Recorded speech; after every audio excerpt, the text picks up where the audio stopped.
ഫരിസേയർ വന്ന് അവനുമായി തർക്കിക്കാൻ തുടങ്ങി. അവർ അവനെ പരീക്ഷിച്ചുകൊണ്ട് സ്വർഗത്തിൽ നിന്ന് ഒരടയാളം ആവശ്യപ്പെട്ടു. നിങ്ങളൊന്ന് ആലോചിച്ച് നോക്ക്. അത്ഭുതത്തിന് ശേഷം അത്ഭുതം, മിറക്കിൾ ആഫ്റ്റർ മിറക്കിൾ ചെയ്തുകൊണ്ടിരിക്കുന്ന ഒരാളാണ് പറയുന്നത്. ഒരു അടയാളം കാണിക്കാവും. ഒരു തലവേദന പോലും സുഖപ്പെടുത്താത്ത ഒരുത്തനോട് അടയാളം ചോദിച്ചാൽ അതിനകത്തൊരു മാന്യതയുണ്ട്. ഇത് മിറക്കിൾ ആഫ്റ്റർ മിറക്കിൾ.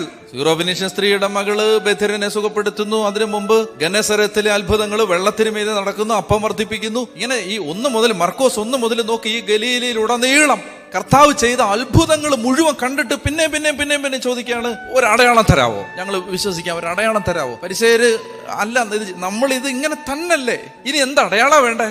ഒരു ജന്മം മുഴുവൻ അവന്റെ പക്കൽ നിന്ന് വിട്ടു പിരിയാതിരിക്കാനുള്ള 1000 അടയാളം നമ്മുടെ ജീവിതത്തെ അവൻ തന്നിട്ടില്ലേ? പിന്നെ നമ്മൾ എന്തിനാണ് ഈ അടയാളം? വിശ്വസിക്കാൻ നമുക്ക് ഇനി ഒരടയാളത്തിന്റെ ആവശ്യമില്ല. ഇനി ഒരടയാളവും നീ പ്രവർത്തിച്ചില്ലെങ്കിലും ഞങ്ങൾ വിശ്വസിക്കും. നമ്മൾ വീണ്ടും അടയാളങ്ങൾക്ക് വേണ്ടി കാത്തിരിക്കും.